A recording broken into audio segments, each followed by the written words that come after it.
Boa tarde, criancinhas. Tudo bem com vocês? Espero que sim. Olha só, nós vamos terminar agora, né, o nosso conteúdo sobre a formação dos Estados Nacionais.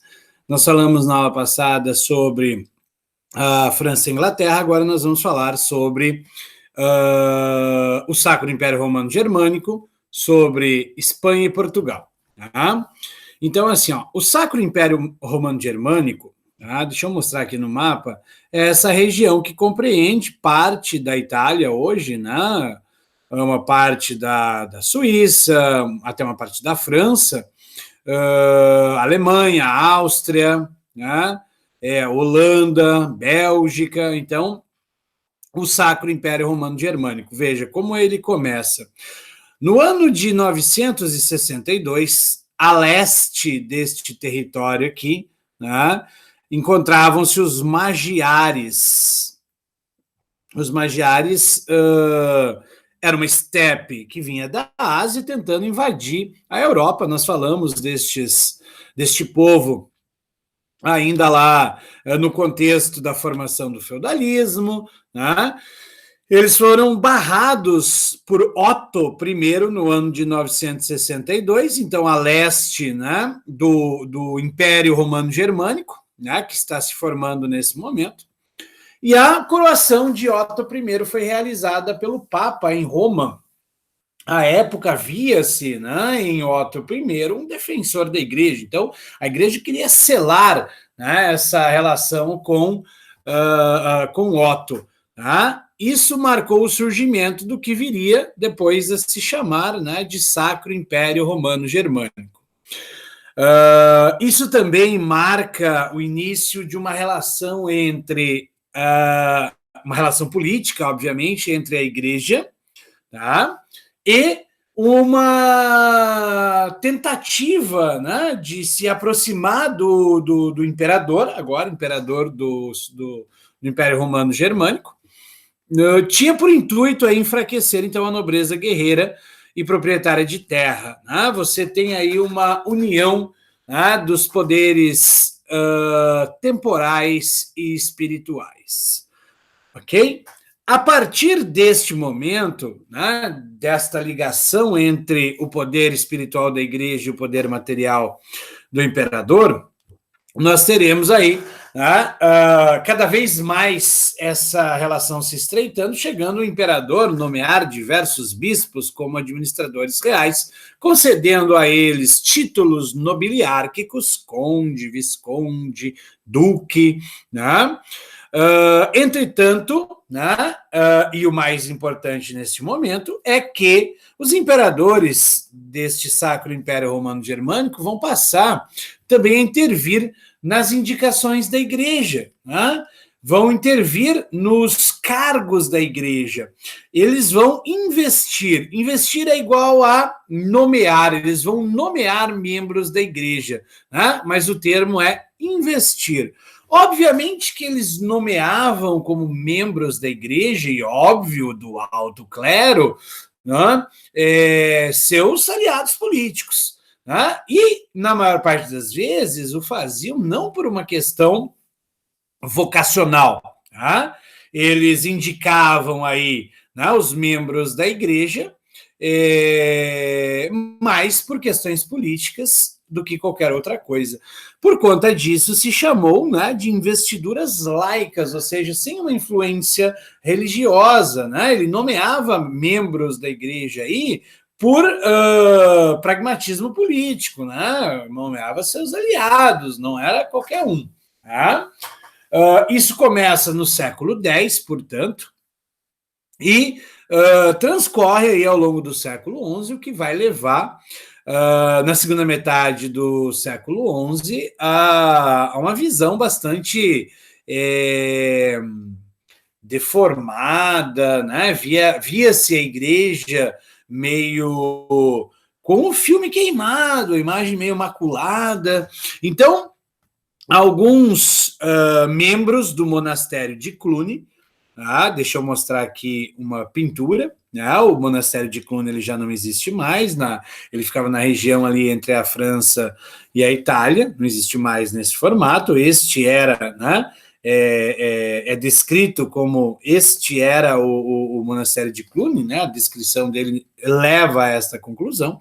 Era um dos grandes polos de conhecimento da Europa, lembrando que os monastérios eram os poucos lugares que havia bibliotecas aí na Europa nesse momento, que haviam livros, né?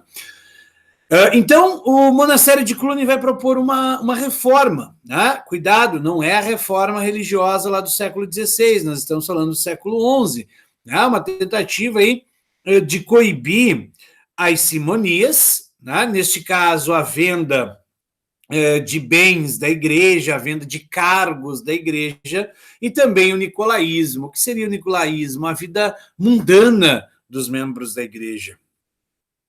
Muitos bispos, arcebispos, né?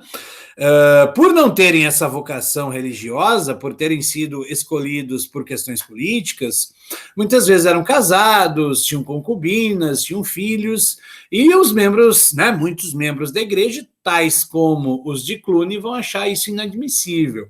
E começa todo um movimento ali que vai culminar na criação do Colégio de Cardeais. Se você pegar a estrutura da instituição Igreja Católica, desde que ela fora criada no século IV, há uma única modificação desde o século IV até o século XXI, onde nós estamos falando na sua hierarquia de poder, que foi, no século XI, a criação do cargo de cardeal.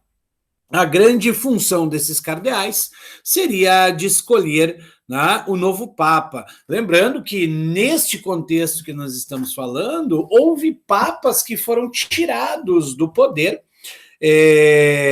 por questões políticas, né? Foram destituídos do poder por imperadores ali do Sacro Império Romano Germânico. Então, você tinha ali uma queda de braço entre, ou começa a ter, né, uma influência muito grande por parte dos imperadores na condução da igreja e, claro, a tentativa, né, ao criar esse colégio de cardeais era minimizar essa relação, né?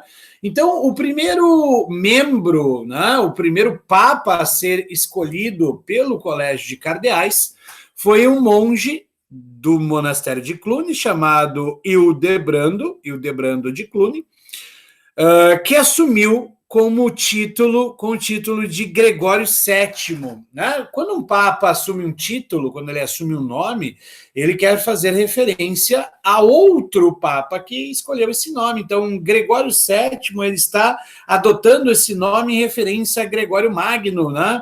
Um dos patristas, né? Um dos pais da igreja, né? Ou seja, ele quer mandar um recado muito claro: olha, a igreja voltará a ser poderosa, a igreja voltará a ser grande, né? E isso, né, é óbvio, vai gerar atritos entre o poder espiritual, que é o do Papa, neste caso Gregório VII, e os imperadores do Sacro Império Romano Germânico, sobretudo. E este contexto que nós estamos falando, o imperador do Sacro Império Romano Germânico era um camarada chamado Henrique IV. Tá? Henrique IV entrará em choque com Gregório VII por conta das investiduras, num evento que foi chamado de querela das investiduras, questão das investiduras. Por quê? Até então era uma prática comum, né? Os imperadores do Sacro Império Romano Germânico escolherem, sobretudo, os membros do alto clero. Do baixo clero não interessava, do alto clero. Então, o Henrique IV, 2 anos após a ascensão, né, de Gregório aí ao papado, vai lhe pedir, né, para que nomeie uma série de bispos lá, que eram seus aliados políticos. O Papa Gregório vai ficar, né, muito transtornado com isso, vai dizer: cara, não vou fazer isso, quem vai mandar na igreja agora sou eu. O meu intuito é separar o poder político, né, do poder religioso, separar o poder temporal do poder espiritual. Né? Ele quer tirar a igreja, digamos assim, da asa, da sombra do Sacro Império Romano Germânico. Obviamente que o Henrique, né, não se agrada, né, desta atitude do Papa, vai né, começar ali a levantar a voz para o Papa vai retrucar e dirá a ele: meu filho, Deus disse, eu sou a verdade e não o costume, então fica na tua antes que eu te excomungue. O Henrique IV achou que o Papa estava befando, pediu 6 lá para o Papa e o Papa excomungou o Henrique IV, o que lhe causou um problema tremendo, porque ser excomungado nesse momento, excomunhão, era linha direta para o inferno, né? Você pegava o elevador até o andar de baixo, era algo inimaginável para um medievo ser excomungado. Óbvio, os nobres ali do Sacro Império Romano Germânico vão se afastar do Henrique IV, temendo, né, obviamente, também ser excomungado, e essa disputa, essa querela, essa questão, essa treta entre o imperador e o Papa vai levar a um enfraquecimento do imperador, um fortalecimento da nobreza, tanto mais que o Henrique IV teve que, né, ir pedir perdão para o Papa, ele transpôs os Alpes, chegou lá na Itália, o Papa deixou ele 3 dias em frente ao seu palácio lá, né? O cara tava na neve, frio pra caramba, com os trapinhos tremendo de frio, e o Papa não deixou ele entrar. 3 dias depois o Papa o recebeu, ele chorou de joelhos, implorou perdão, e o Papa falou não. O Papa era, né, bem firme ali, né? O Gregório VII ali, duro, falou não vou te perdoar, né? E com isso você tem, né, cada vez mais um enfraquecimento do poder, né, do imperador dentro do Sacro Império Romano Germânico, é um dos fatores que vai dificultar a centralização política em toda a região, né? O neto do Henrique IV, o Henrique V, iria resolver, né, essa parada com a igreja pela Concordata de Worms em 1075, em 1122. Ela começou em 1075 e ela foi, né, terminada em 1122 na Concordata de Worms. Worms é uma cidade lá, né, do Sacro Império Romano Germânico, não é a minhoca, né, o verme, qualquer coisa, é uma cidade. Concordata é de concordar. E o que o imperador Henrique V iria concordar? Ele iria concordar que a igreja iria nomear os membros da igreja e o imperador iria só lá, né, dar um joinha, falar, não, beleza, Papa, eu aceito aí, de boa, né, os nomes que você sugeriu. 3 anos depois, né, 1125, os imperadores passaram a ser eleitos, né, eles tinham que ser aceitos aí por uma dieta de nobres dentro do Sacro Império Romano Germânico, que tinha essa extensão aqui, ó, nos idos do século XII aí, né? Então é bastante extenso, né, o território. Agora a gente vai lá para a Espanha, né? Na Espanha, tanto na Espanha quanto em Portugal, as coisas irão começar por causa da Guerra de Reconquista, né? Lembre-se, toda a Península Ibérica ela foi ocupada por visigodos e suevos, né, naquelas invasões bárbaras ao final do Império Romano. Tá? No século VIII, os árabes, vindos do norte da África, vão ultrapassar aqui, ó, né, o que era chamado de Coluna de Hércules, e que depois passou a se chamar de Gibraltar, por conta do Sheik Gibraltaric, que liderava os árabes, e eles invadiram a Península Ibérica, e eles tomaram toda a Península Ibérica, e os camaradas chegaram lá próximo a Paris, né, num lugar chamado Poitiers, né, em 732, quando foram derrotados por Carlos Martel. Você lembra dessa história? Nós vimos lá na aula 15. Carlos Martel não só derrotou, né, os muçulmanos, como empurrou-os de volta aí, tá? A partir de 718, então, começa a Guerra de Reconquista, né? Por que Reconquista? Porque os cristãos se achavam, vai lá, né, descendentes daqueles visigodos, daqueles suevos, né? Se constrói essa ideia e eles queriam reconquistar aquele território. O fato é que a Guerra de Reconquista é uma luta de cristãos contra os muçulmanos para retomar a Terra Santa, a Península Ibérica, claro, isso no discurso dos cristãos europeus, né? A gente quer retomar essas terras aqui que já foram nossas em algum momento. O único lugar que os muçulmanos não conseguiram conquistar, ou os islâmicos, como queira, normalmente na Espanha eles usam muito a palavra mouro, né? Os mouros são os muçulmanos.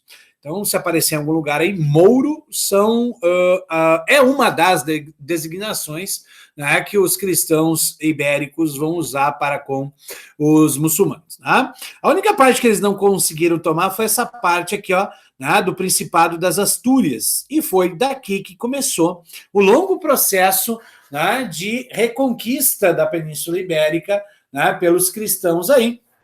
Veja, a Guerra de Reconquista é o período bélico mais longo da história da humanidade, são 7 séculos. Óbvio que não é uma guerra, né, contínua, ela é sazonal, né, os conflitos são bem sazonais, mas ainda assim foram 7 séculos de luta de cristãos contra muçulmanos, né, dentro daquele espírito cruzadista. Cuidado, espírito cruzadista, não cruzadas, porque as cruzadas foram lá para o leste, né, foram para Jerusalém, a gente já falou sobre isso, né, que é espírito cruzadista. Então, a partir do casamento, né, dos príncipes e princesas e reis e rainhas aqui de dentro da Espanha, é que nós temos, né, a formação da Espanha moderna, né, uma colcha de retalhos. Você foi casando ali, né, um príncipe com uma princesa, um príncipe de um principado com uma princesa de outro, um rei de um reino com a rainha de outro, e assim por diante. O último casamento foi entre o reino de Aragão e o de Castela. Inclusive, lembre-se, na Espanha você fala castelhano. O espanhol moderno, que nós designamos de espanhol, ele deriva do castelhano, tá? Então, notem, a Espanha moderna, né, a unificação espanhola foi um empreendimento real, foram as casas reais, foi a nobreza, né, da Espanha, com, claro, o consentimento da Igreja Católica, a Igreja estava ali junto, né, quem costurou essa unificação aí. Né? O casamento de Isabel de Castela com Fernando de Aragão, né, marcou basicamente o nascimento da Espanha moderna. Iria se concretizar isso em 1492. Só um adendo importante, Isabel de Castela e Fernando de Aragão tinham a alcunha de reis católicos, né? Dado a sua fervorosidade religiosa, né? Eles vão, inclusive, reestabelecer a Inquisição, né, na Espanha, antes ainda da Igreja Católica o fazer lá na Itália, então muito fervorosos católicos. Em 1492, nós teremos aí a tomada de Granada, que foi o último bastião muçulmano aí na Espanha. Os caras empurraram eles para para o norte da África, né, retomando aquele território, né? Mais tarde viria, né, também o casamento lá com o reino de Navarra, né, que geograficamente estava aí dentro da Península Ibérica. Lembrando que havia uma grande autonomia para os reinos neste contexto aí, né? Muita autonomia para os reinos aí, né? Todos estes, tá? Das Astúrias, Navarra, Leão, Barcelona, né? Havia uma grande autonomia regional aí. Tá? Lembre-se que esse ano também, 1492, marca a chegada de Colombo à América, que nós vamos ver mais tarde, né? A Isabel de Castela é quem vai patrocinar sua primeira viagem aí para, pelo Atlântico, né? Lembrando que ele queria chegar lá na Ásia, né? E só, né, tinha um negocinho aí no meio chamado América, ok? Agora, Portugal. Da mesma forma que a Espanha, Portugal também terá início, né, toda a sua história na Guerra de Reconquista. Portugal era um condado de Castela, Portugal, o condado portucalense, né, era parte de Castela, e ele foi dado a Henrique de Borgonha. Borgonha é uma região a leste da França, né? O cara ostentava esse sobrenome porque ele era um nobre daquela região, do contrário não poderia usar, né? Então Henrique da região de Borgonha era um nobre, né? Ele vai atender ao chamado de Afonso VI de Castela no final do século XI para vir, né, para a Península Ibérica no intuito de combater os muçulmanos ali. Henrique de Borgonha se destaca, um valoroso guerreiro, era nobre, aquela coisa toda. Afonso VI vai, né, casar a sua filha Teresa de Castela com Henrique de Borgonha, e como dote de casamento, Henrique de Borgonha ganhará este condado aqui, o condado portucalense. Teresa de Castela e o Henrique de Borgonha tiveram um filho, né, eram casados, tiveram um filho, chamado Afonso Henriques, né, o filho Afonso Henriques tem esse nome, né, em homenagem ao seu avô, Afonso, e Henrique, o seu pai.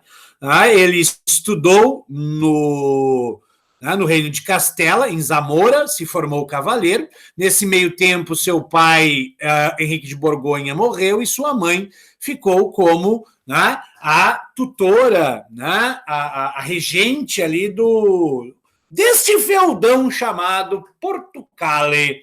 E a Teresa de Castela começará um romance, né, com um conde da Galícia, né, ali ao condado da Galícia, com um conde chamado Dom Pérez de Trava.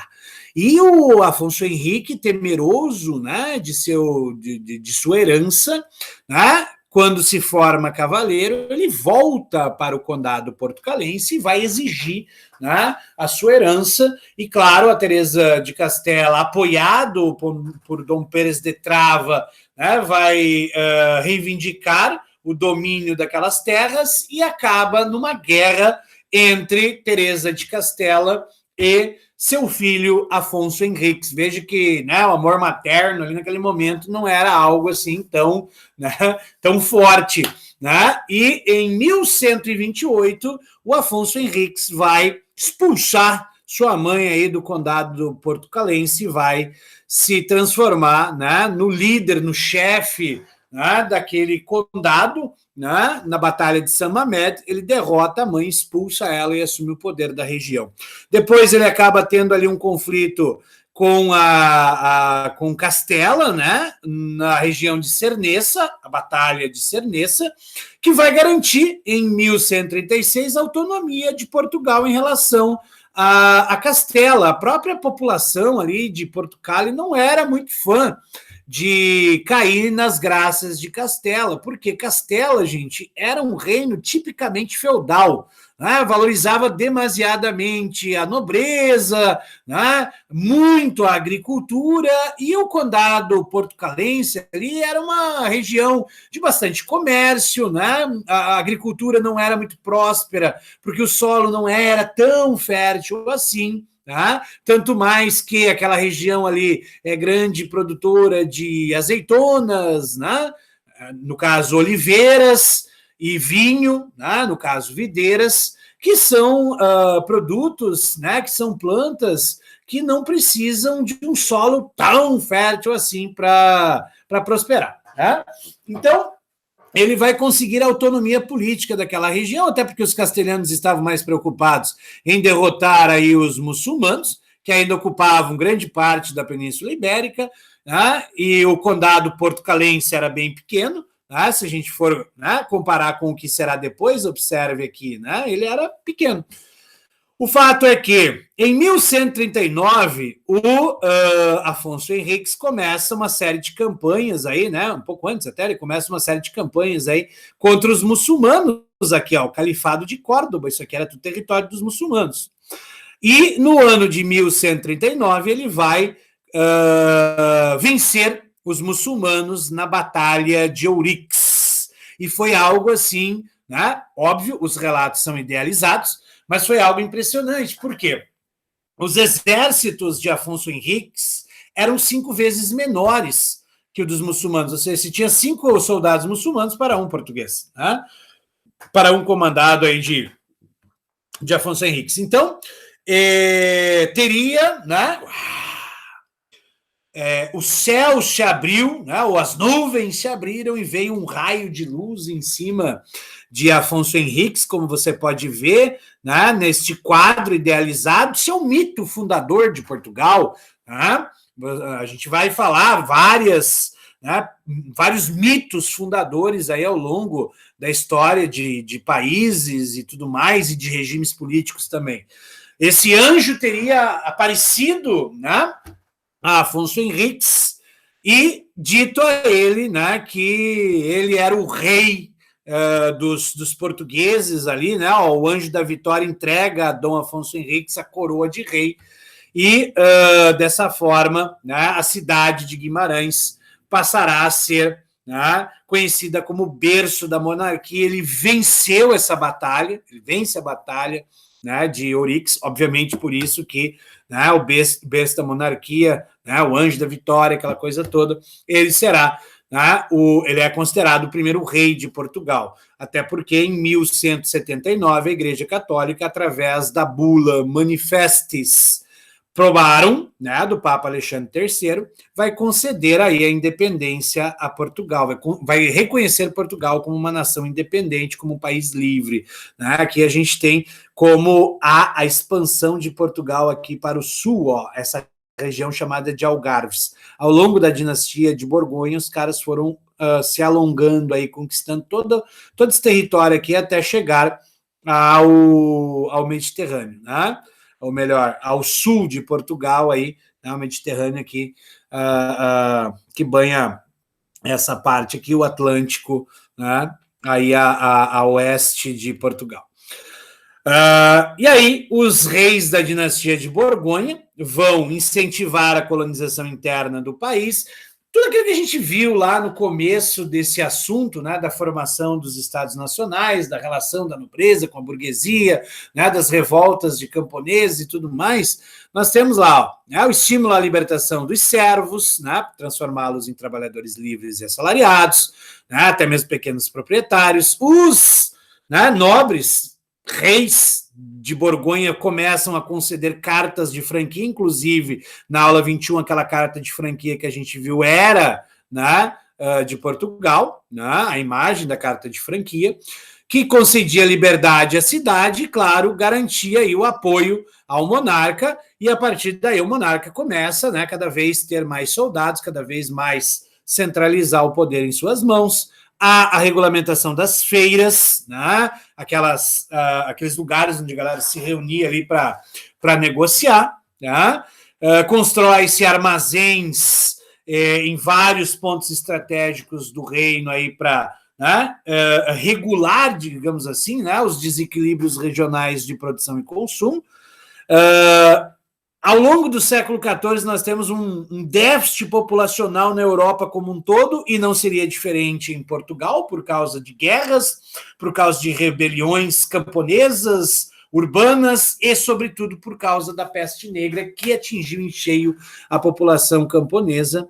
E aí, Portugal, em 1375, vai baixar uma lei chamada Lei das Sesmarias. Toda e qualquer terra improdutiva em Portugal seria confiscada pelo governo, né, e seria dada a quem, né, vendida a quem, cedida a quem pudesse produzir nesta terra. Bem importante a lei das sesmarias. Sesmaria é o termo usado para latifúndio em Portugal. A Casa de Borgonha, através dessas medidas, reforçou sua autoridade, passando a cobrar impostos, né, que financiariam o Exército Nacional e também a administração aí do reino português, né? Ou do rei português. Tudo mudou em 1383, quando Dom Fernando de Borgonha faleceu. Né? Ele foi o último rei da dinastia de Borgonha. Tá? Fernando de Borgonha, ele era casado com Leonor Teles, e eles tiveram uma filha chamada Dona Beatriz, que era casada com João de Castela, né? O herdeiro do trono de Castela. O que acontece? Quando morre Dom Fernando de Borgonha, a sua mulher vai reclamar o trono. apoiada pela nobreza tradicional, que, óbvio, né, defendia uma aproximação cada vez maior com o reino de Castela, já que eles teriam vantagens, porque Castela era um país tipicamente feudal, lembre-se, tá? É por conta disso que irá começar a Revolução de Aves. Por quê? O meio-irmão de Dom Fernando, veja, Dom Pedro I aqui, ó, teve duas amantes, Inês de Castro, é aquela lá dos Lusíadas, né, do Camões, né, e também Dona Teresa Lourenço, e com ela ele teve João de Aves, né, Dom Diniz, Dom João aqui com Inês de Castro, e aqui Dona Teresa de Lourenço, João, que era mestre de uma ordem militar chamada Aves. Ele era meio-irmão, né, de uma linhagem ilegítima aí, né, de Portugal. O fato é que o meio-irmão de Dom João vai reivindicar o trono. Ele fala, sou irmão do falecido, né, Dom Fernando de Borgonha, eu exijo o trono aí. Né? Lembrando que Aves é uma ordem militar. Só que ele não fará sozinho isso. Ele terá o apoio, né, desse grupo mercantil, dessa burguesia, de uma pequena nobreza, que também não via vantagem em uma relação mais próxima com Castela, ou mesmo em se unir a Castela, a plebe urbana e a raia miúda, que seriam os camponeses. Né? A raia miúda do campo, os camponeses aí, pequenos proprietários, né, pequenos camponeses. E assim nós teremos 2 anos de guerra em Portugal, né? Essa Revolução de Aves é uma guerra, né? E a última batalha, né? A Batalha de Aljubarrota, representado aqui em 1385, marca a vitória, né, da dinastia de Aves. João de Aves se sagraria rei de Portugal, e é muito importante este ponto, tanto mais que nós voltaremos a ele logo em seguida, para entender as grandes navegações, para entender, né, como Portugal foi pioneiro no processo de navegação. A Revolução de Aves marca o nascimento do primeiro Estado nacional moderno europeu, que é Portugal. Ok? Então, logo em breve, nós nos veremos novamente falando do trágico século XIV e, né, uma melhoradinha no século XV, porque as coisas sempre melhoram. Beijão, a gente se vê logo mais.